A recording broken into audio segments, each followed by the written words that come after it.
Sama si Era masih Andi naik ke atas.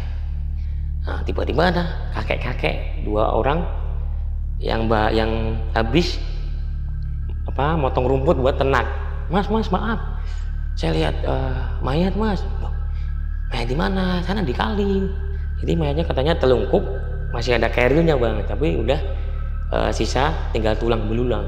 Lapor nih, Pak maaf, kata bapak ini lihat mayat pak di kali. Udah naik ke atas yuk.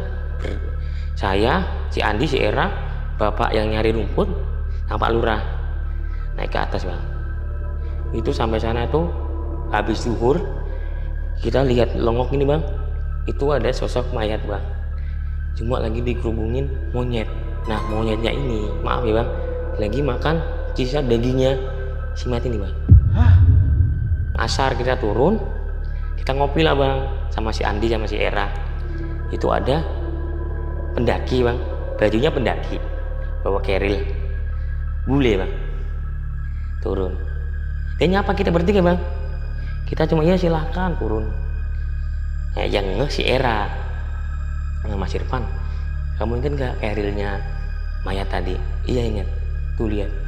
Kita bertiga nengok belakang bang, baru ngeh kalau itu bule yang tadi ditemuin bang.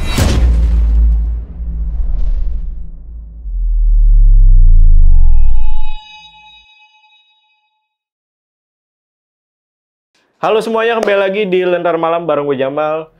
Guys, kalian pasti udah banyak yang tahu kalau hutan di Indonesia itu sering digunakan sebagai tempat pesugihan.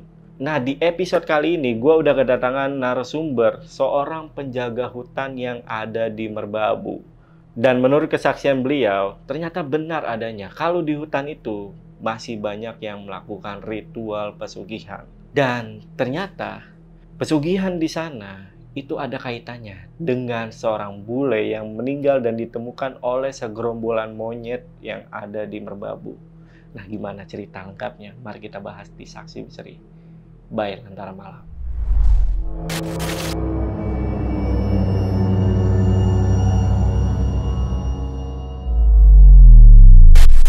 Nah, di sini udah ada penjaga hutannya nih guys. Namanya Mas Irfan. Kalau pekerjaannya Mas Irfan ini murni menjaga hutan aja atau ada pekerjaan lain yang harus dilakuin gitu mas? Nah, jadi waktu saya kerja di agrowisata itu kurang lebih 2 tahun bang. Saya kerja dan tempatnya itu luasnya kurang lebih 7 hektar bang. Jadi 7 hektar itu pohon pinus semua. Nah job desk-nya saya harus jaga pohon pinus itu biar tidak ditebang oleh oknum. Dan untuk laporan ke perhutani bahwa pohon ini sudah waktunya ditebang. Jadi tugas kita itu bang. Dan di situ juga ada tenda juga bang untuk perkemahan kalau ada pengunjung mau merasakan atmosfer Gunung Merbabu tanpa naik ke puncak. Itu ada juga tenda itu di tengah-tengah agrowisata bang. Itu jaraknya dari pintu gerbang itu ya 2 kiloan lebih lah. Baru sampai tenda penginapan gitu bang. Jadi luas banget bang itu bang. Mas Irfan ini kan ngejaga hutan yang udah terkenal juga nih hutannya di Indonesia. Pasti ada pengalaman horor atau cerita horor yang mungkin Mas Irfan itu nggak bisa lupain itu. Boleh diceritain sedikit mas? Hal yang tidak bisa saya lupakan bahkan sampai saat ini bang ya. Saat kerja di situ yaitu saya salah satu petugas nih bang yang melihat atau menemukan jenazah bule bang. Dan yang saya kagetnya lagi itu jenazah digerogoti oleh monyet bang, dan itu beritanya ramai banget bang. Itu beritanya diliput di mana-mana bang, ramai banget. Itu nggak bakal saya lupain bang. Oke, kalau gitu buat teman-teman yang penasaran juga simak video sampai habis. Tapi sebelum itu seperti biasa, kalau kalian pengen jadi narasumber di Lentera Malam, gampang guys. Itu kalian cukup DM ke Instagramnya Lentera Malam, ada di @lenteramalam.id. Linknya biasanya gue taruh di deskripsi, atau kalian juga bisa hubungi ke 2 nomor yang ada di bawah ini nih. Nah, lu munculin itu editor ya. Yaudah, buat teman-teman yang penasaran sama cerita lengkap dari Mas Irfan mengenai pengalaman horornya ketika dia jaga hutan, simak video sampai habis dan tanpa basa-basi lagi, Saksi Misteri.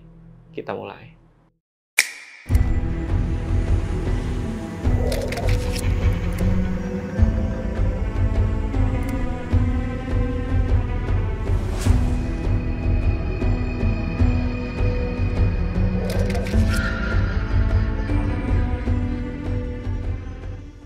Gunung Merbabu merupakan gunung api yang pernah meletus pada tahun 1797 dan mengakibatkan bencana alam yang berefek panjang. Namun saat ini, gunung api tersebut sudah tidak aktif lagi. Gunung Merbabu sendiri memiliki ketinggian 3142 mdpl. Secara tata letak, gunung ini berada di perbatasan Kabupaten Magelang, Boyolali, dan Semarang yang ada di Jawa Tengah.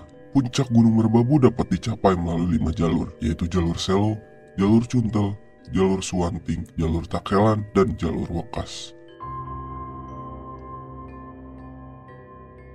Pengalaman ini saya alami waktu saya kerja di pegunungan di bawah kaki Gunung Merbabu sebagai penjaga hutan pinus, Bang, di agrowisata. Nah, awalnya saya bisa kerja di situ karena saya baru keluar dari kurir. Jadi sebelum kerja saya jadi kurir. Saya resign karena kontrak saya habis. Saya cari info ke temen. Ada temen ngasih tahu nih, Van, mau nggak kerja di gunung? Saya masih bingung. Di gunung emang ada kerjaan di gunung? Ada, jaga hutan. Ah, yang bener. Oke, saya tanpa pikir panjang karena saya juga butuh buat kehidupan. Yaudah deh, saya coba deh. CV-nya kirim kemana? Itu CV-nya kirim di alamat MT Haryono, Bang, Semarang. Nah, oke lah, besok saya ke sana, ke Jalan MT Haryono, ketemulah sama ownernya, Pak Agus namanya. Itu ownernya. Nah, saya interview lah. Pak Agus nggak tanya macam-macam, cuma tanya, berani, Van? Begitu doang. Saya tanya, Pak, maaf, konteks dalam arti berani itu apa ya? Kok Bapak tanya berani atau enggaknya? Ya, satu, berani dengan alam. Karena di sana terkenal angker dan bekas tempat pesugihan. Yang kedua, warganya masih primitif. Jadi masih jarang ke kota. Jadi masih baper gitu, Bang. Ya Pak, insya Allah saya berani, saya coba. Oke, kalau berani besok naik ke Kopeng. Nanti ketemu di sana, ketemu Andi. Oke Bang, besoknya saya berangkat ke Kopeng tuh jam 8 pagi. Dari Semarang itu sekitar 2-3 jam perjalanan lah. Saya berangkat naik motor. Sampai sana itu jam 11 siang. Saya sampai Kopeng, masuk gerbangnya, Bang. Gerbang agrowisata, itu kanan kiri pohon pinus, Bang. Jadi naik ke pos penjaga itu hampir 1 kilo. Itu jalannya nanjak, Bang, naik motor itu. Saya naik, saya lihat kanan kiri, nggak ada penerangan, Bang. Saya lihat kok kalau malam gimana ya, saya pikirin gitu kan, nggak ada lampu. Udah saya naik ke atas, ke pos, ketemulah si Andi. Si Andi itu karyawan yang paling lama di situ, Bang, dan itu warga asli sana. Saya kenalan, Mas, saya Irfan. Saya karyawan baru di sini, dari Pak Agus. Oh ya Mas, saya Andi. Datang semua nih, Bang, 3. Andi, Dino, sama si Hanif. Jadi timnya di sana ada 3, tadi tambah saya 4 ya. Oke lah, kita briefing nih. Mas, di sini kerjanya 24 jam. Hah? Saya kaget, Bang. Kok 24 jam? Gimana ngaturnya, Mas? Nah, gini, makanya diatur baik-baik. 2 orang jam 9 malam sampai jam 9 pagi. Kita gantian 2 orang jam 9 pagi sampai jam 9 malam. Gitu aja, Bang. Pinter-pinter atur waktu aja. Oh yaudah deh. Nah, kebetulan saya sama Andi kebagian malam, Bang. Jam 9 malam. Itu hari pertama saya diajak keliling sama si Andi untuk lihat situasi lahan itu, Bang. Itu luasnya 7 hektar, Bang. Pohon pinusnya. Saya naik ke atas, itu 2 kilo saya jalan, sebelah kiri ada tenda. Jadi di situ ada tenda juga buat pengunjung yang mau kemah lah. Merasakan hawa kaki Gunung Merbabu. Jadi tenda itu ada 4 sap, kayak sawah gitu loh, Bang. Sap pertama, sap kedua ada kamar mandi. Sap ketiga, sap keempat, paling atas juga ada kamar mandi umum. Oke lah, saya naik lagi ke atas.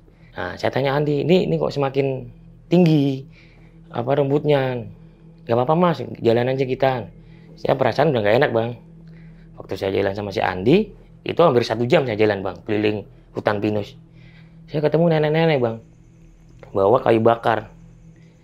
Nek, dari mana kok malam-malam bawa kayu bakar? Habis dari atas, cu. Oh iya Nek, hati-hati. Saya jalan sama si Andi. Si Andi nggak komentar apa-apa, Bang. Saya jalan, sekitar 5 menit, saya lihat ke belakang. Nenek-nenek itu lari, Bang, tapi kayak monyet larinya, Bang. Saya lihat, astagfirullahaladzim. Di, kamu lihat ke belakang deh. Itu nenek-nenek kok larinya kayak monyet. Si Andi nggak lihat ke belakang, Bang. Ada yang disembunyiin lah dari si Andi ini. Yaudah nggak Mas, jalan aja Mas, jangan diliatin. Kita jalan, nah itu mau mentok itu, balik Mas kita, karena di sana ada air terjun Cuntel Umbul Songo. Nah, air terjun Cuntel ini awal saya menjadi petaka nih, Bang. Oke lah, kita pulang, turun lagi. Saya turun sama si Andi, saya naik lagi tuh saya lihat jam 2 dini hari bang. Saya naik sendiri, bawa senter, sampai di tempat tenda saya kontrol lah.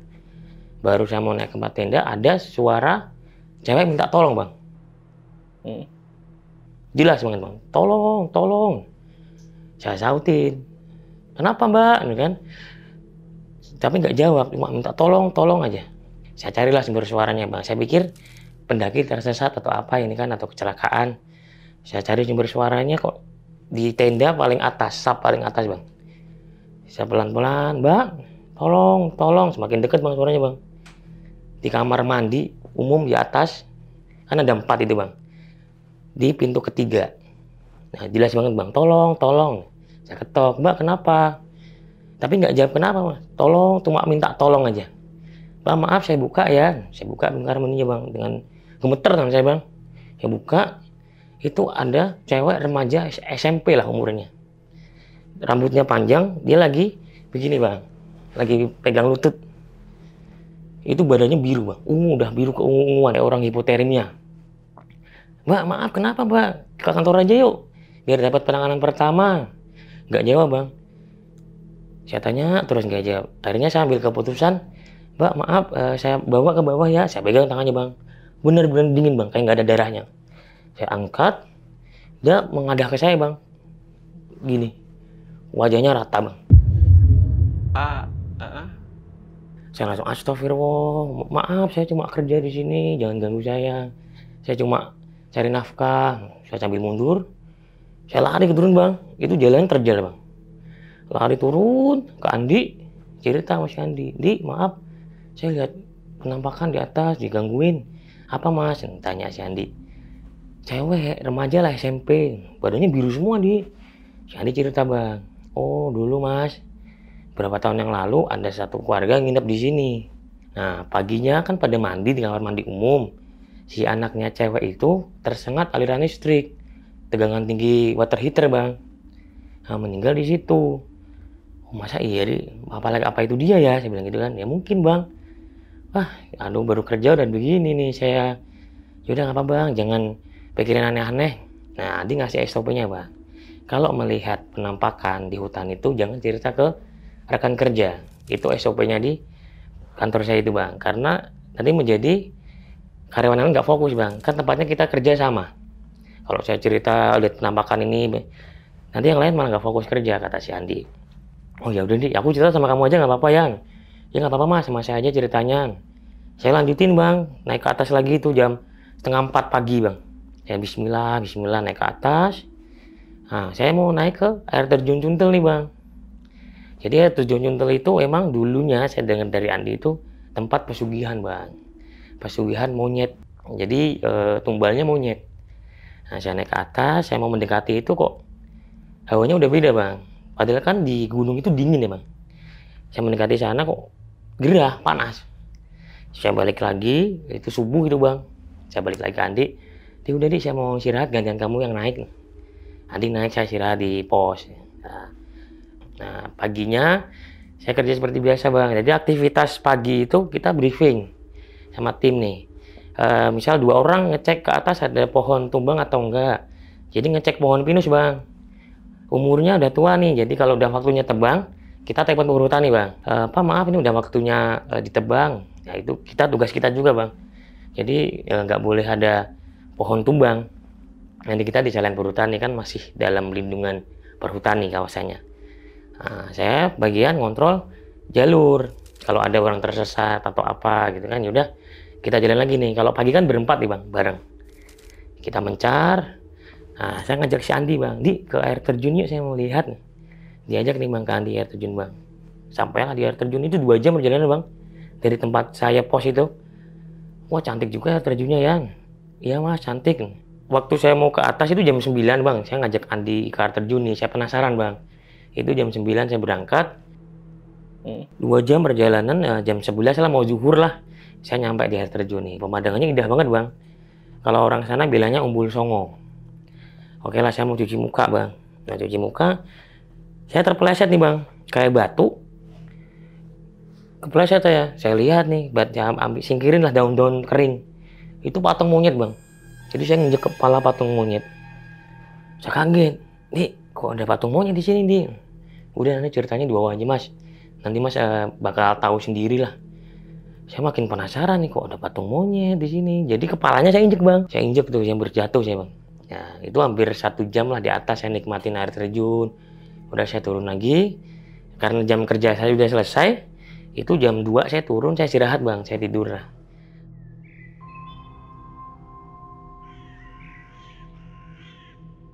Itu hari ketiga saya kerja. Saya naik lagi ke air terjun Cuntel bang. Emang jalannya saya itu jam 11 malam. Saya sendiri sana udah dilepas sama si Andi nih. Kita udah bagi tugas nih. Saya naik dari air terjun Cuntel. Waktu saya mau naik, itu ada suara langkah kaki bang.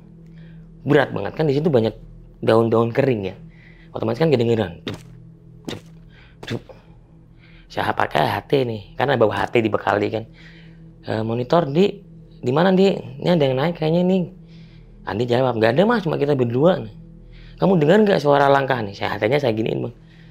Nggak dengar Mas. Saya dengar jelas nih bang, suara langkah besar banget, berat. Nah, saya tunggu di situ dah, saya manggil Bismillah deh. Apa orang atau apa? Saya tunggu. Nggak lama kemudian 10 menit, nenek-nenek yang pertama tadi bawa kayu bakar bang, datang dari atas. Loh Nek, kok dari atas lagi? Kok malam-malam cari kayu bakarnya? Nanti jatuh loh. Iya cuy, emang nenek sukanya malam cari kayu bakarnya. Itu saya antep-antepan bang, ngomong jelas itu bang. Jadi wajahnya nenek itu keriput hitam, bungkuk bang. Jadi kayu bakarnya di sini nih, dia pikul kayu bakar.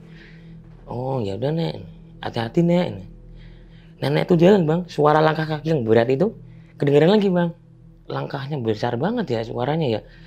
Saya naik ke atas lagi deh. Itu jam 12 itu bang. Naik ke air terjun Cuntel. Saya ngecek. Jadi di air terjun Cuntel itu bang, itu sumber mata airnya warga. Iya.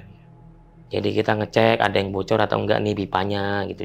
Saya ngecek juga bang. Jadi tanggung jawab saya juga itu. Alhamdulillah sampai saya ke air terjun Cuntel nggak ada apa-apa bang. Alhamdulillah cuma ketemu nenek itu aja. Saya turun lagi.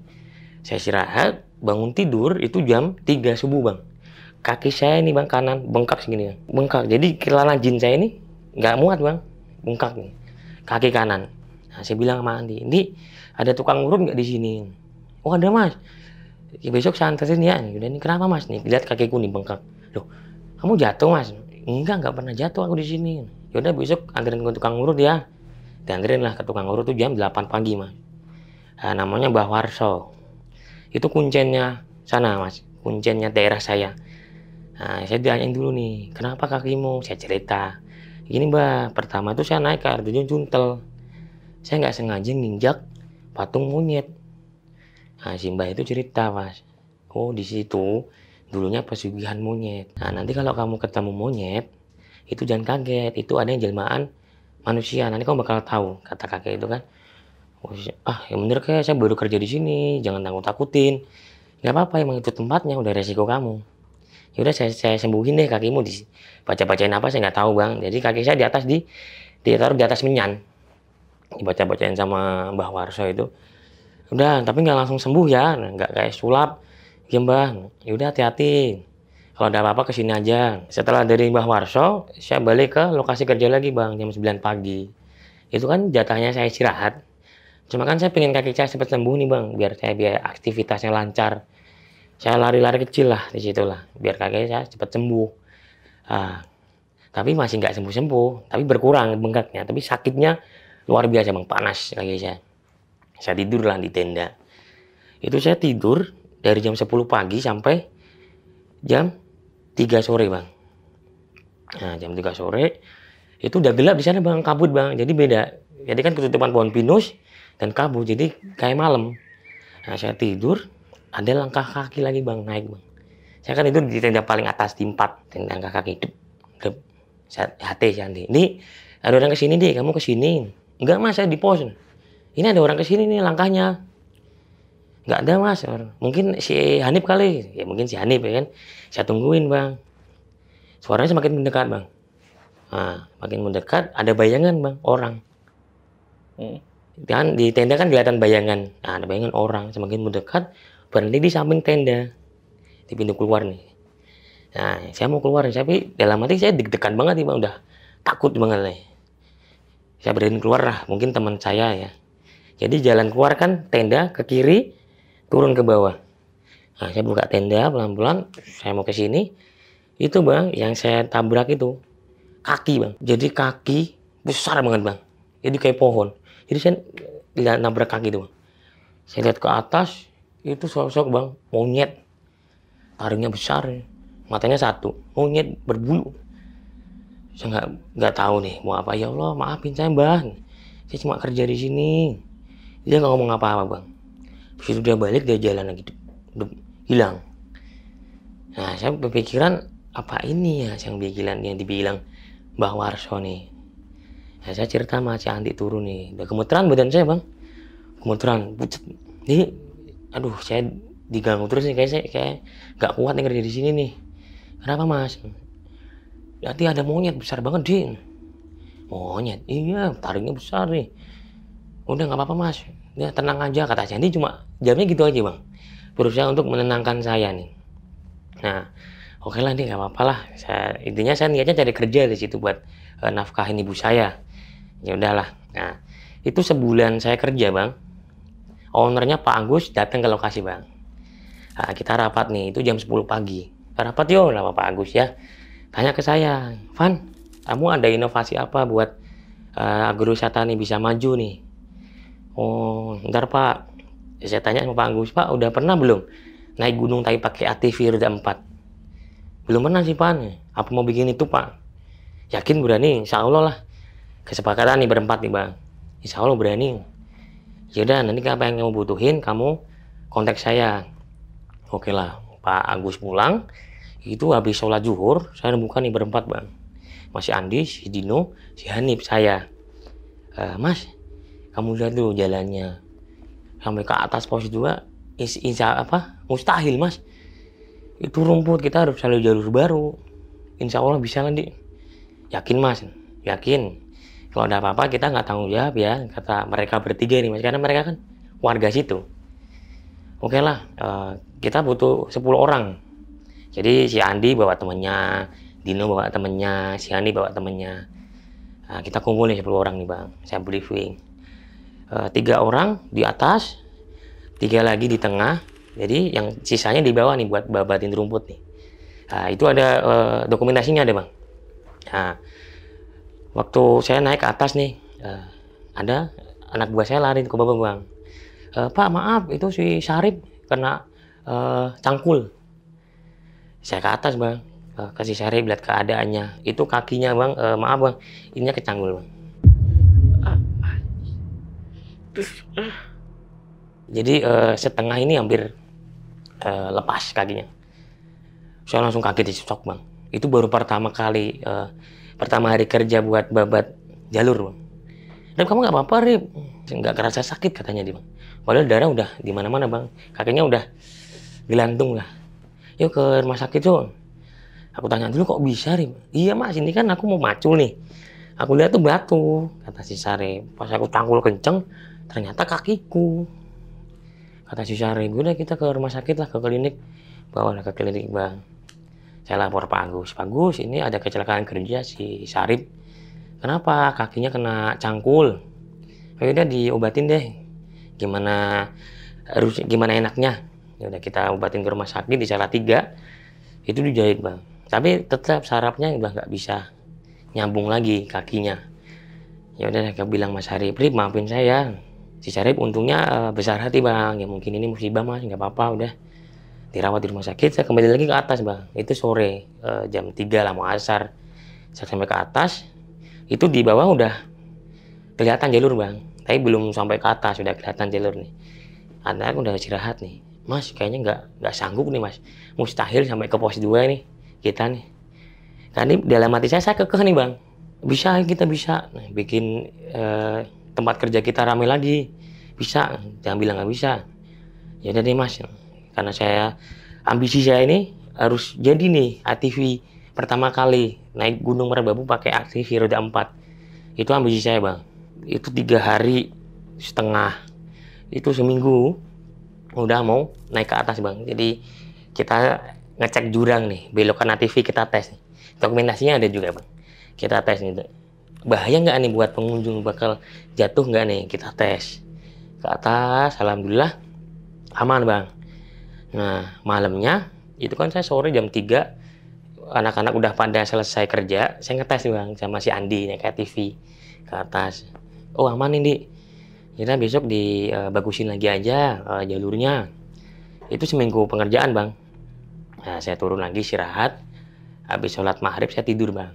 Itu di dalam mimpi saya, monyet yang besar tadi yang ketemu papasan sama saya itu muncul bang.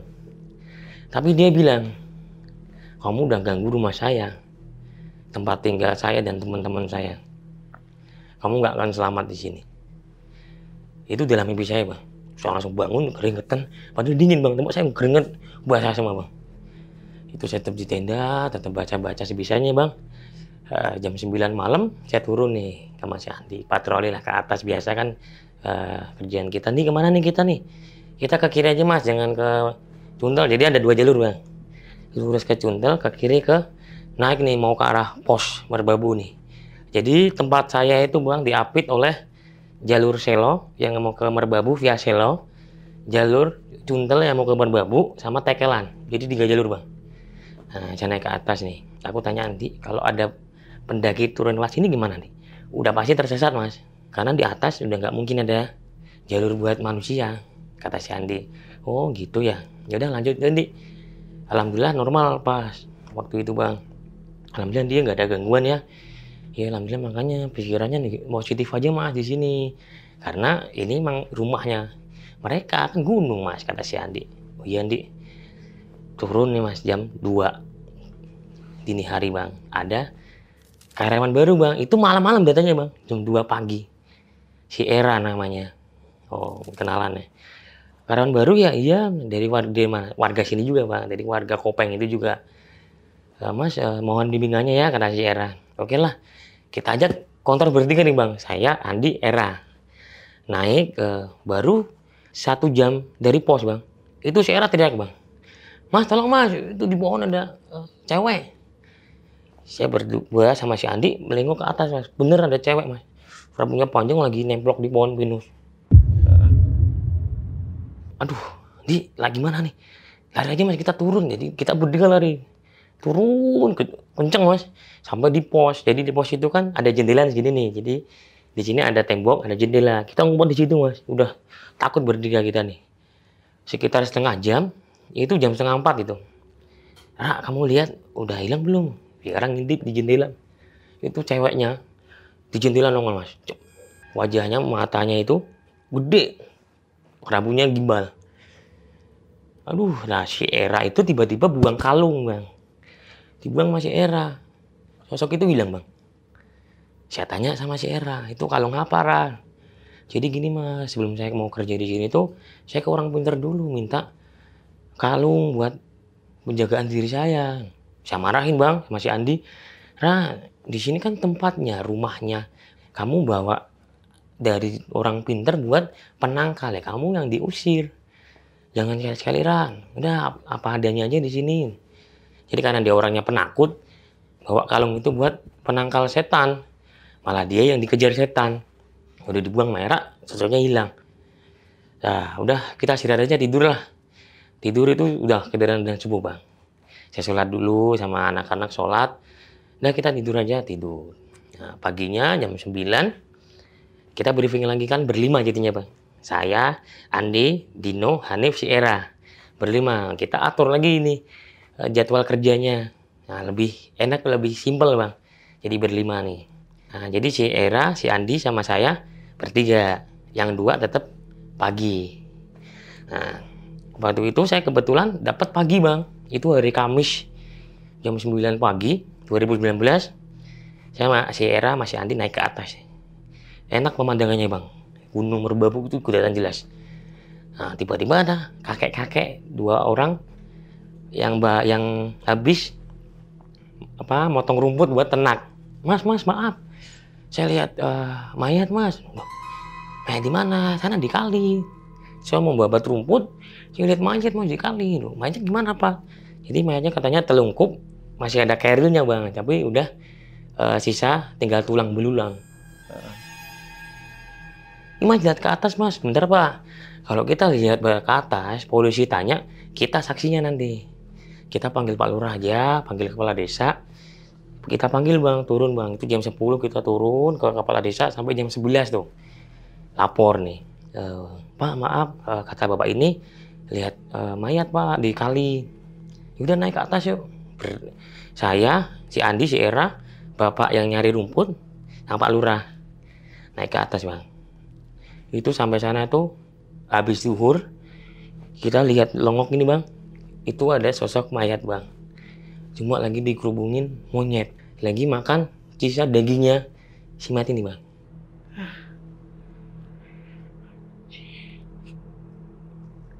Terus Jadi lagi nyemilin Bang, monyet gede Bang, lagi nyemilin. Itu ada, jadi dikerubungin kayak semut gitu Bang, tapi lagi nyemilin Bang, kelihatan jelas Bang.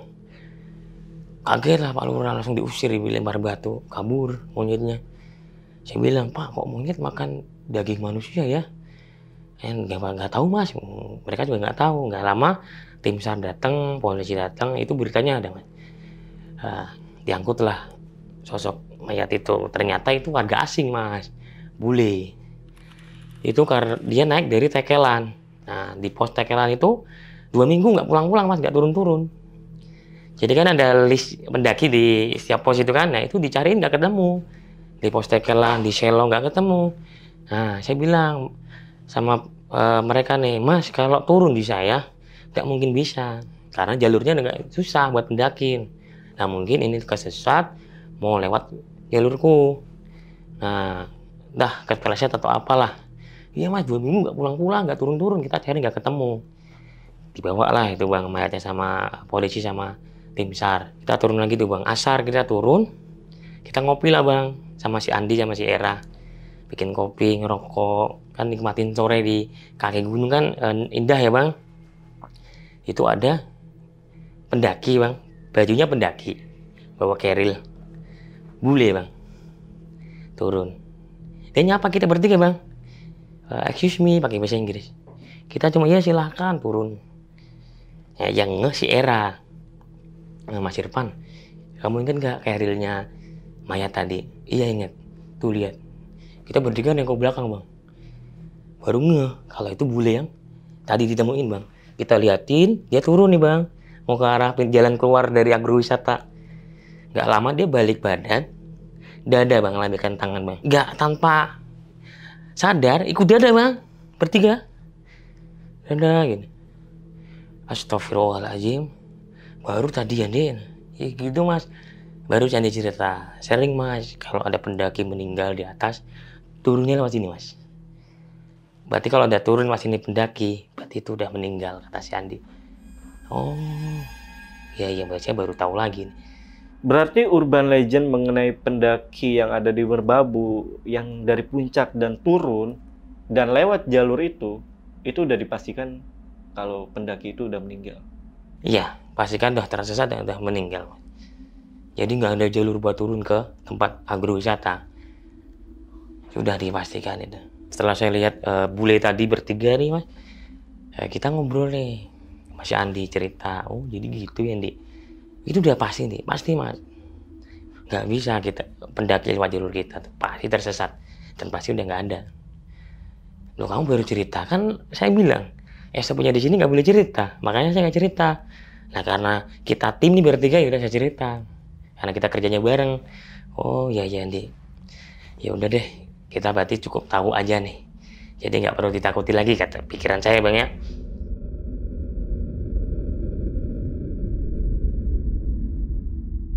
Nah itu hampir 1 tahun saya kerja nih Bang, ATV udah jalan Bang, udah launching nih Bang.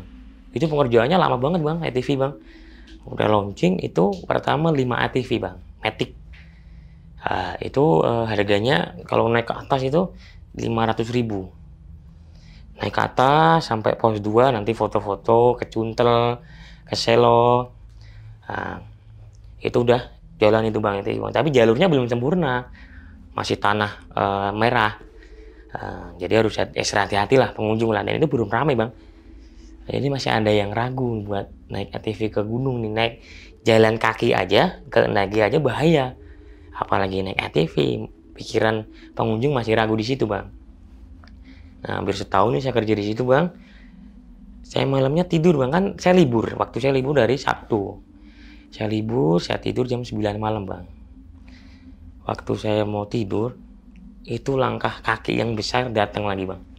Nah, saya keluar, saya mau ke toilet lah, ke atas nih, toilet atas. Saya jalan ke atas. Jadi belakang toilet ini ada lahan kosong sedikit bang. Baru pohon pinus lagi ke atas naik nih. Nah, saya ke toilet, kencing lah buang air kecil. Itu langkah kaki semakin mendekat bang. Nah, saya udah pasrah lah, berarti kan. Saya buka pintu, saya mau kembali ke tenda. Itu saya nabrak lagi bang, kayak pohon.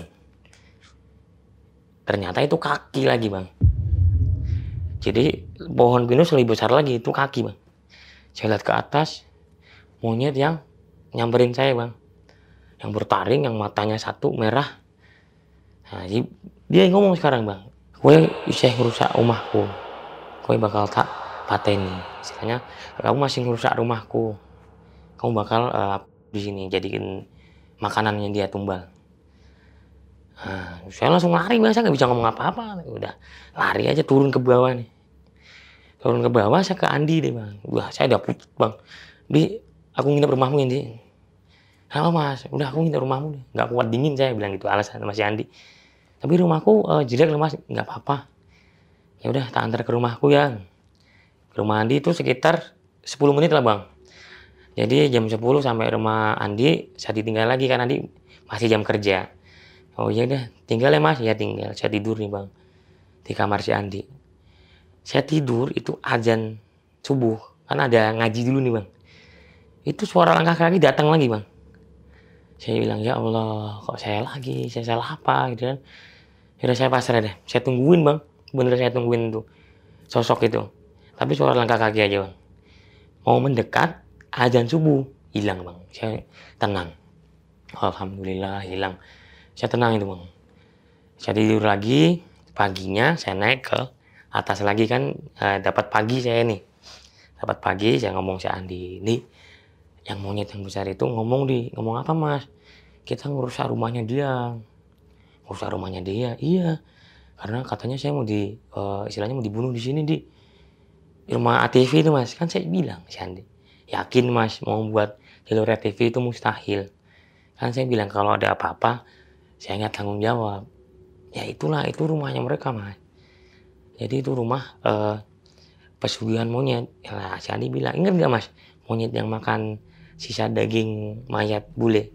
Ya, itu sebagian ada manusia mas." Nah, jadi yang manusia udah pesugihan di situ melanggar janjinya jadi monyet bang. Nah, itu udah hukumnya di situ bang. "Oh gitu ya Andi. Masih kuat kerja di sini mas?" Sebenarnya sih nggak kuat, cuma ya saya cobalah karena saya juga butuh nafkah di. Ya udah, intinya jangan pikiran negatif, positif aja. Andi selalu bilang gitu bang. Ya udah Andi, saya keliling lagi ke atas ya. Keliling lagi ke atas bang. Alhamdulillah kalau siang itu nggak ada gangguan bang. Alhamdulillahnya. Nah, siang saya keliling, selesai itu jam asar. Asar saya turun, istirahat, mandilah. Nah, maghrib saya tidur bang, capek kan karena habis keliling, tidur. Itu saya tidur, nggak lama kedengeran suara gemuruh bang, kayak longsor. Ternyata pohon pinus bang, jatuh tepat di atas tenda saya. Segini doang jaraknya bang. Oke. Itu kalau nggak ada kabel baja, itu saya udah tewas di situ bang. Saya HT ini, saya panggil kontak si Andi, "Dia tolong dia, ini pohon pinusnya roboh." "Ya mas, tunggu mas ya, saya naik ke atas nih," karena kan agak jauh bang. Mereka jalan kaki ke tenda. Saya keluar aja sih ngerangkak bang. Karena bener-bener rapet. Jadi sisa ini seginilah sejengkal. Saya keluar bisa keluar, alhamdulillah. Saya lihat kok bisa jatuh, gimana nih? Saya lihat retakannya bang. Saya lihat retakannya itu ada sosok monyet yang besar itu bang, lagi loncat-loncat di pas patahan pohon pinus itu bang. Sebelahnya ada nenek-nenek yang bawa kayu bakar lagi punggung, lagi liatin saya. Saya bilang, ya Allah, kalian mau saya di sini? Saya cuma kerja di sini. Saya saking jengkelnya dan takutnya akhirnya saya luapin bang. Tapi mereka nggak jawab, loncat kayak seneng gitu loh bang. Nah, tiba-tiba mereka hilang, dengeran suara si Andi sama anak-anak naik nih, jadi mereka hilang bang. Si Andi kaget, Mas, masih hidup? Kenapa nih? Lihat tuh tendanya, jadi bener-bener pert bang. Itu alhamdulillah bang. Saya, ya Allah, masih hidup mas, alhamdulillah Andi. Nah, mana kan ada anak-anak itu, saya nggak berani cerita. Nah besoknya telepon perhutani datang. Perhutani datang ngecek pohon pinus itu. Mas, ini belum waktunya tumbang loh. Kok bisa tumbang? Dan nggak musim kemarau kan, musim kemarau airnya kenceng bang. Itu banyak pohon tumbang. Ini belum waktunya tumbang mas. Jadi agak aneh bisa tumbang. Nah, dilihat perhutani ini, ada harimau ke sini mas. Harimau apa? Kalau harimau kita udah diterkam dong berlima ini. Jadi patahannya itu bang, bekas gigitan bang. Gigi, masa harimau kuat bang, apa gigi pohon pinus bang. Soalnya di data perhutani kan ada nomornya bang, pohon pinus bang. Ini belum waktunya ditebang, masih muda ini pohon. Kok bisa tumbang? Ya nggak tahu pak, namanya alam, saya bilang gitu kan, biar simpel lah bang. Ya, saya turun lagi, perhutani turun, bawa senso kita bang berlima. Kita potong-potong lah jadi kecil-kecil, karena kan tugasnya kita bersihin itu. Perhutani lihat tendanya juga. Yang di tenda sini siapa? Saya pak. Masih hidup mas, ini tendanya bener-bener kegencet pohon pinus loh. Berarti mukjizat bener mas, masih hidup mas. Ya, alhamdulillah pak, masih dikasih selamat lah. Ya udah mas, lain kali hati-hati, jangan tidur di tenda, kata perhutaninya. Ya pak, ya mungkin lagi musibah aja lah, namanya alam kan, nggak ada yang tahu pak. Kita bersihin tendanya, kita taruh lah di mobil baknya perhutani kan ada bang, buat tempatin kayu-kayu. Nah, jadi kayak gitu bang, kenapa kita harus laporan tiap bulan? Karena di situ masih ada oknum bang yang nebang pohon sembarangan. Nah, jadi tugas kita juga jagain pohon biar nggak ditebang, biar nggak longsor ke bawah juga kan bang. Itu tugas saya berlima itu bang. Sebenarnya juga berat, 7 hektar tanggung jawab kita bang. Jadi masih ada oknum yang nebang pohon pinus buat kepentingan mereka. Jadi ya kita 7 hektar nggak bisa nguasain lah. Ya kita cuma beberapa hektar lah bisa berlima. Ya makanya kita selalu data itu lapor ke perhutani. Nah pohon itu belum waktunya tumbang kata perhutani. Ayo udah deh, ya apa-apa, mungkin musibah. Saya cerita sama Andi, udah pada pulang. Di, sebenarnya sama waktu tidur, saya dengar kayak longsor di, tapi pohon pinus yang jatuh. Itu udah mau kena kepala saya di. Bret, itu kalau nggak ada kabel baja, saya udah tewas di sini di. Saya keluar merangkak, itu monyet yang besar sama nenek-nenek kan nggak kita ketemu di atas bawa kayu bakar yang bungkuk. Ya ingat mas, ada di pas patahannya lagi loncat-loncat kayak monyet. Oh aduh, ya nah mas, kamu mending bilang sama Mbah Warso, si Andi bilang gitu kan, tak anterin yuk. Nah saya berani ini bang, bilang Mbah Warso, Mbah saya digangguin sama sosok monyet mbah, sama nenek-nenek. Katanya saya mau di situ mau dimakan mbah. Nah Mbah Warso diam sebentar nih mbah, nggak tahu lagi bicara dengan siapa ya. Nah, tiba-tiba dia bilang sama saya, kamu bikin jalur RTV udah izin saya, izin penunggu situ belum mbah, saya cuma izin perhutani. Saya dimarahin. Oh itu kan alam, kamu izin perhutani, yang di situ kan nggak kelihatan, itu kan rumahnya mas, harus izin dulu. Nah izinnya gimana mbah? Iya, jadi Mbah Warso suruh nyiapin kepala kerbau, daging ayam hitam sama darahnya, sama daging kelinci bang, sama kembang 7 rupa lah. Siapin itu mas, nanti kita ritual dulu di atas, kita minta izin dulu. Oh jadi ditutup dulu bang? Iya tutup dulu daripada ada korban pengunjung. Oh ya udah, saya suruh Andi telepon Pak Agus, ownernya. Pak maaf, ada jalur yang longsor, saya alasannya begitu sama ownernya. Saya nggak bilang ritual karena Pak Agus itu maaf Chinese bang, jadi kurang percaya dengan ritual kejawen. Saya bilang ada longsor Pak, mau dibenerin dulu nih jalurnya. Oh ya udah tutup dulu, berapa hari? 2 hari aja. Nah paginya jam 8 udah siap semua itu bang, sajen, kepala kerbau dan sebagainya. Kita berlima nih kumpul muterin Mbah Warso. Mbah Warso berdoa, bakar menyan dan sebagainya. Hampir 1 jam itu Bang, lama Bang. Aku udah izin sama penunggunya, udah nggak apa-apa, jalinin aja. Tapi ada penunggu satu yang masih nggak terima, rajanya. Oh, sebenarnya itu dia manusia, kata Mbah Warso. Pernah ketemu nggak yang besar banget? Iya, saya ketemu Bang. Itu manusia Mas sebenarnya. Cuma dia melanggar perjanjian tumbal di sini, jadi dia jadi monyet. Nah, sama yang makan sisa daging pendaki itu manusia semua, kata Mbah Warso. Oh, astagfirullahaladzim, masih ada ya Mbah? Sekarang masih ada pesugihannya Mbah? Kadang masih ada yang datang ke sini. Cuma kan nggak lewat kalian, karena mesti kan ada di pos penjagaan, ada tahu mau kemana nih.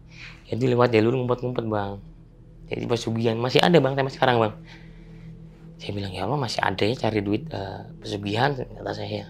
Ya, itulah namanya kehidupan ekonomi lah, kata Mbah Warso. Intinya hati-hati aja, khususnya untuk kamu, ke saya nih Bang, karena kamu yang berambisi nih buat jalur ATV ke Gunung Merbabu. Kalaupun ada gangguan ya nggak apa-apa, karena itu rumahnya dia. Istilahnya kamu lewat rumah orang masuk nggak permisi, kamu dipukulin. Iya dipukulin, iya itu sama, karena ini kan nggak kelihatan. Ritual Bang, kepala kerbonya ditaruh di atas. Kita daki gunung Bang sama Mbah Warso Bang, model tua itu Bang, kuat daki gunung kita berlima. Kepala kerbonya ditaruh di Gunung Merbabu, ditaruh, kita turun. Itu asar kita turun Bang, bareng Mbah Warso berlima. Udah hati-hati ya. Jadi Mbah hati-hati pulangnya, saya antarin pulangnya nih, naik motor. Nah, Mbah Warso dalam perjalanan bilang, Mas, kamu masih terancam nyawamu di sini, kata Mbah Warso. Kamu harus hati-hati, karena yang rajanya ini pengen jadiin kamu tumbal di situ. Terus saya bilang, Mbah, masa manusia kalah sama setan? Saya bilang gitu kan. Iya, namanya makhluk gak kelihatan bisa dengan segala cara Mas. Oh iya Mbah, saya hati-hati nih. Kantor Mbah Warso, saya pulang lagi ke atas Mas. Itu maghrib saya pulang. Nah, sebelum kerja jam 9, saya kan mandi dulu, sholat. Nah, masuk ke tenda. Ada yang manggil Mas. Mas, cewek, suara cewek Mas. Yang, siapa Yang? Saya ini Mas, mau nanya jalan. Saya nggak berani keluar Bang. Udah nanya jalan, tersesat. Saya ingat kata-kata tadi nih. Oh ini pendaki nih. Mau nanya jalan Mas, mau keluar. Ketekelan mana Yang? Saya di dalam tenda Bang, diem aja Bang. Nggak saya sautin. Hati saya matiin. Itu udah saya bocah-bocah sebisanya Bang. Bayangan sosok itu ada Bang, perempuan. Mas, nanya jalan Mas. Saya udah 3 hari nggak pulang. Saya diem aja, saya baca zikir lah. Karena saya ingat kata-kata Andi, kalau ada pendaki lewat sini, otomatis tersesat dan sudah tidak ada Mas. Nah, itu lama Mas, 10 menit dia nanya terus Mas. Saya 3 hari nggak pulang, diulang-ulang terus Mas ngomongnya. Nah, setelah itu saya diemin aja nih. Dia jalan sendiri nih Mas, naik lagi ke atas. Tapi nggak ada suara langkah kaki kayak ngambang gitu. Saya baru buka tenda pelan-pelan, saya lihat, alhamdulillah nggak ada. Saya keliling sama si Andi manggil. Di, tadi ada yang nanya jalan. Ya tunggu aja Mas, nanti kan ada pengumuman, ada pendaki hilang, kata si Andi. Oh iya ya. Jadi kita kontrol ke atas yuk. Kita kontrol nih Mas, ke atas sama si Andi. Ke air terjun Cuntel. Waktunya itu. Naik ke atas itu 2 jam Mas. Jam 12 malam, saya sampai di air terjun Cuntel. Jadi air terjun Cuntel ini, kita masuk ke sana ini kan masih jalan rumput. Masuk ke sana ada jembatan. Kalau di sana dibilang jembatan cinta. Di sananya ada kolam renang bekas kebakaran. Itu kolam renang Cuntel namanya juga. Ada kolam renang bekas kebakaran, itu udah nggak dipakai, udah terbengkalai lah. Kita lewati, beneran nih ke sini nih. Saya belum pernah Bang di air terjun malam-malam Bang. Belum pernah saya. Bismillah aja Mas. Diajak ke sana sama si Andi. Sampai di patung monyet Mas. Saya duduklah di sana mau cuci muka, masih Andi lah. Andi ngontrol pipa, megang-megang pipa ada yang bocor nggak. Nah, saya mau cuci muka, patung monyet itu gerak Mas. Entah perasaan saya aja atau apa, gerak. Palanya gini Mas. Padahal terpendam daun-daun kering. Hah? Heeh. Di patung monyetnya gerak kepalanya. Perasaan Mas aja itu. Nah, si Andi bilang, Mas, minta maaf coba sama yang penunggu sini, mumpung kita di tempatnya nih, kata si Andi nih. Minta maaf gimana? Yaudah minta maaf aja, bisa Mas. Karena Mas kan mungkin rumahnya udah dirusak nih, minta maaf aja mumpung kita di tempatnya nih. Yaudah saya beraniin Bang, minta maaf Bang. Mbah, siapapun di sini saya minta maaf. Saya cuma kerja di sini, bukan untuk merusak alam atau apalah. Saya cuma kerja cari nafkah. Udah nih, pulang yuk. Saya merinding Mas. Habis minta maaf itu merinding. Hawanya jadi beda. Saya buru-buru pulang Mas Andi nih. Itu jam 1 jamnya di atas Mas. Duduk di air terjun Juntel. Itu pikiran tenang Mas. Jadi kita dengar suara gemercik air terjun itu. Tenang pikiran. Jam 1 saya turun ke Mas Andi. Nah, sampai bawah. Itu 2 jam kan. Jam 1, jam 3 sampai bawah. Ya, saya ngopi lah Mas Andi. Ngopi dulu nih, istirahat. Oke Mas, duduk dulu ya. Saya cerita, ngobrol Mas Andi. Ini kayaknya aku nggak kuat deh kerja di sini nih. Lah kenapa? Aku merasa nyawaku terancam. Bener nggak kuat Mas? Dikuatin dulu kata si Andi.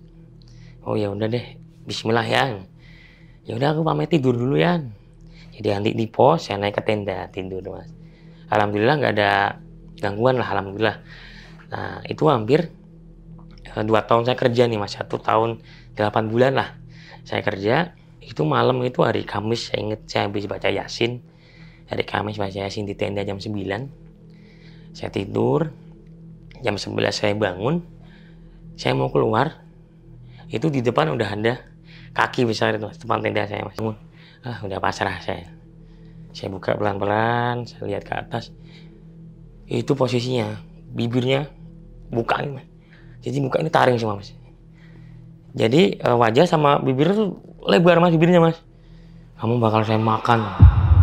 Saya lari Mas. Anehnya saya lari nabrak kakinya tembus Mas. Saya lari ke bawah nih. Di bener saya nggak kuat deh. Saya bilang Andi, apa? Bener saya mau dibunuh di sini, dimakan nih. Saya bilang Mas Andi. Terus gimana Mas? Udah besok saya mau ngadep Pak Agus deh. Saya hari ini libur dulu, nggak kontrol dulu. Itu monyetnya udah buka mulut deh, udah siap mau makan. Udah nggak kuat deh, saya di sini aja di pos aja, kamu yang keliling ya. Saya nunggu besok pagi lah. Saya di pos Bang, alhamdulillah nggak ada gangguan di pos. Saya udah pasrah itu Bang. Tidur di pos, paginya jam 7 pagi saya pakai motor turun ke bawah Bang, ke Semarang, ke kantor pusatnya ini di MT Haryono nih. Saya turun nih, ngobrol sama Pak Agus. Pak Agus, maaf nih, saya mau ngajuin resign aja. Kaget Pak Agusnya. Loh, resign kenapa Mas? Kamu nggak sayang sama hasilmu nih ITV?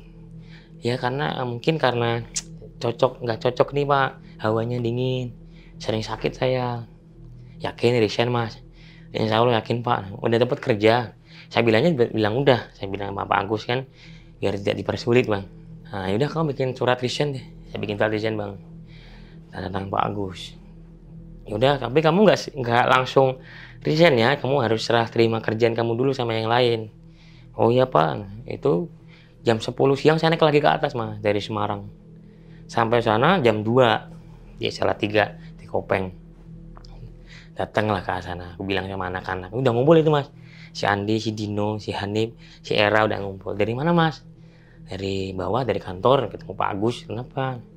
Aku mau ngajuin resign. Pada sedih Mas. Loh kok resign Mas? Kenapa? Nggak sayang kerjanya.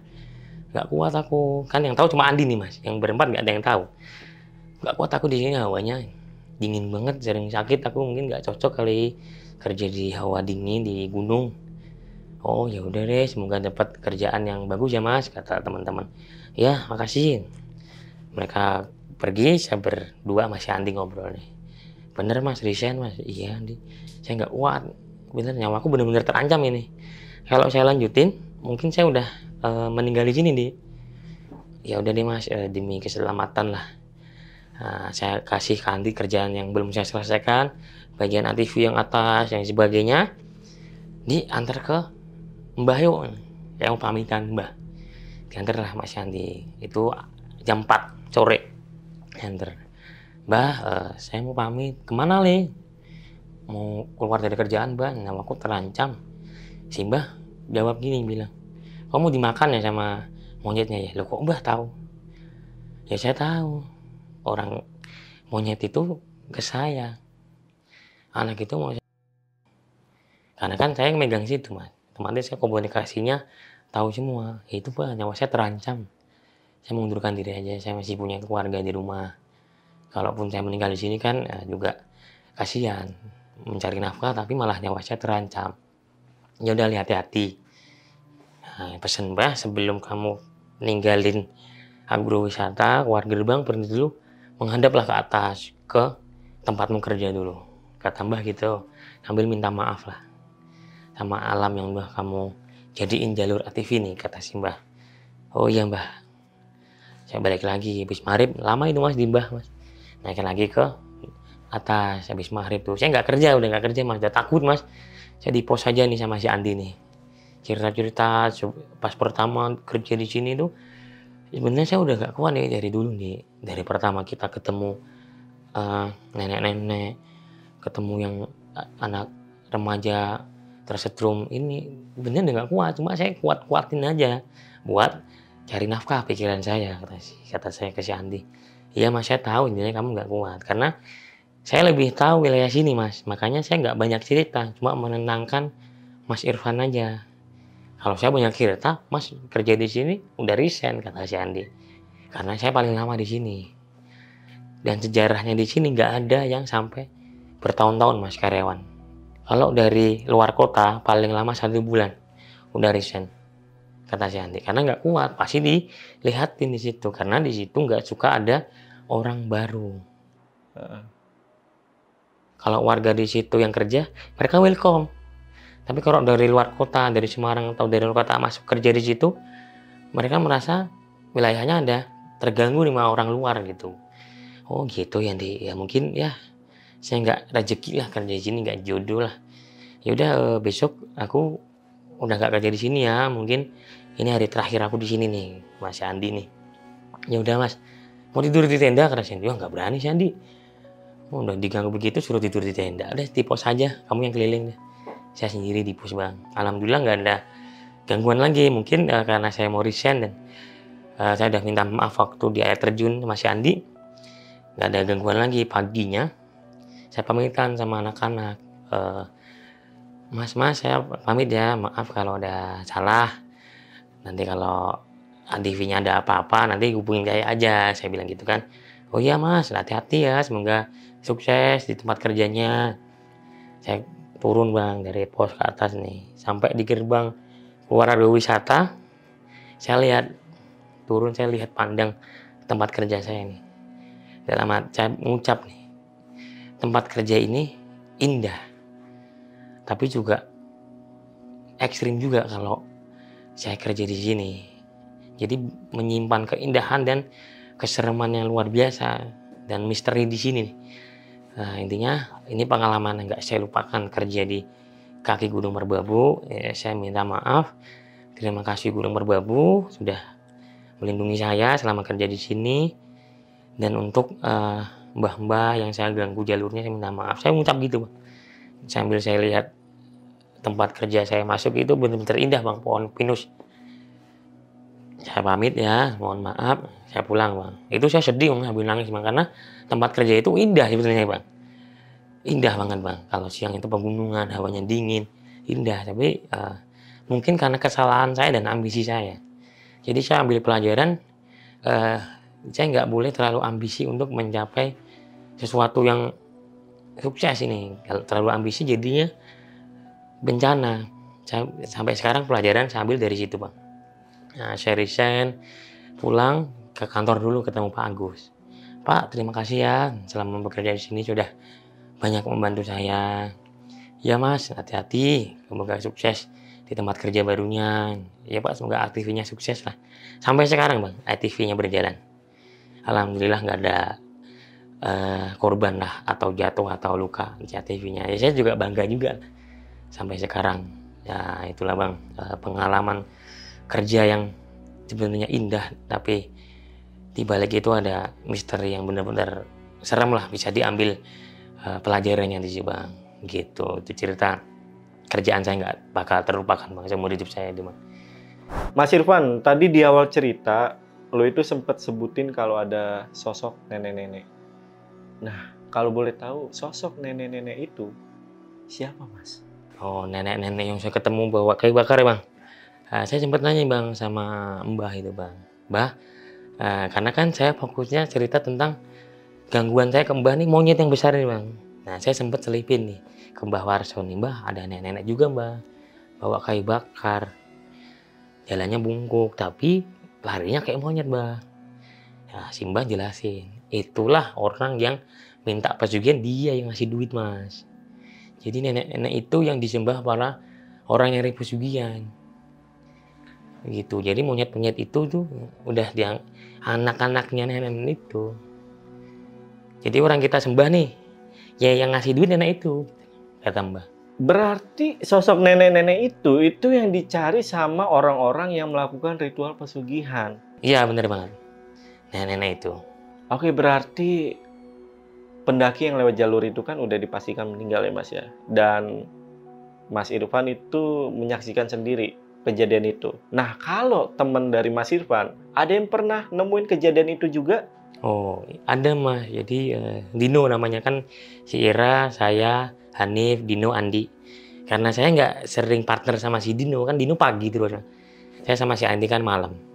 Nah, sempat nih Dino cerita sama saya nih. Aku tanya, kalau pendaki lewat sini gimana ya? Nggak bisa Mas. Dulu saya pernah, waktu pertama kerja di sini, kata si Dino, saya nganterin orang daki Mas lewat sini, kata si Dino. Jadi dia nganterin ke atas Mas. Dino nganterin ke atas. Lah kamu sadar emang? Sadar Mas. Saya naik ke atas nih berdua, cewek pendakinya. Saya naik ke atas sampai ke puncak Mas, sampai ke puncak. Saya temenin, karena kan mungkin karena saya dibayar lah, cewek itu bilang nanti bayar jadi porter. Si Dino naik ke atas berdua sama cewek itu, lewat jalur agrowisata yang katanya kan nggak bisa naik ke Marbabu lewat situ. Si Dino naik lewat situ, naik ke puncak, turun lagi sama yang ngajak itu, cewek itu turun. Sampai tengah-tengah, Dino nggak sadar kalau cewek itu udah nggak ada, dan Dino udah di pohon pinus Mas, udah nggak ada jalan. Karena si Dino, aku nggak tiba-tiba Mas, aku udah di pohon pinus Mas. Loh, aku bisa naik lewat sini, kata si Dino. Lah cewek itu nggak tahu, kata si Dino dengan polosnya nih. Saya langsung cari jalan menuju ke tempat kerja Mas. Nah, saya cerita sama si Andi, kan paling lama Andi Bang. Di, aku kok nganter pendaki ya lewat sini ya. Pendaki nggak bisa lewat sini. Saya nganterin di, kata si Dino nih. Nggak mungkin. Dengar sebentar lagi. Pasti ada berita entah dari Selo, entah dari Tekelan, entah dari Cundel. Pasti ada pendaki yang hilang dan meninggal, kata si Andi nih. Bener Bang. Pendaki yang Dino antar, fotonya terpajang Bang di mading pos. Yang saya anterin di. Yo, bener kan kata saya, kata si Andi. Dino kagetnya, udah bilang medali. Gitu, itu dari Dino Bang. Itu sempat, untungnya saya nggak sempat nganter pendaki kalau saya. Nah, itulah dari Dino Bang. Untungnya si Dino itu sempat selamat ya Mas, sampai bawah. Alhamdulillah bisa selamat sampai bawah Bang. Nah Mas Irfan ini kan udah resign ya. Sampai saat ini masih komunikasi nggak sama teman-teman kerja yang dulu? Kebetulan masih Bang, dan mereka masih kerja di sana sampai sekarang. Terus kabar terbaru tentang tempat kerja Mas Irfan itu sekarang gimana Mas? Alhamdulillah sudah rame Bang. TV-nya juga yang awalnya 5 sekarang jadi 15. Jadi sudah banyak pengunjungnya nih. Alhamdulillah nih, dan tempatnya juga sudah lebih manusiawi lah istilahnya, udah ada penerangan, udah ada kafenya, alhamdulillah Bang. Udah maju Bang. Jadi ya mungkin dengan pelajaran saya nih, mungkin anak-anak juga cerita sama ownernya. Jadi dikasih penerangan setiap jalan, di tenda pun dikasih penerangan sekarang Bang. Begitu, alhamdulillah lah. Mas Irfan, sebelum saya tutup nih videonya, boleh lah kasih pesan-pesan ke pasukan Lentera Malam yang lagi nonton. Jadi jangan terlalu ambisi untuk mencapai kesuksesan, karena terlalu ambisi bisa menghancurkan kesuksesan itu sendiri, gitu Bang. Yaudah, video kali ini gue rasa cukup. Gue Jamal dari Lentera Malam dan Mas Irfan izin pamit. Bye.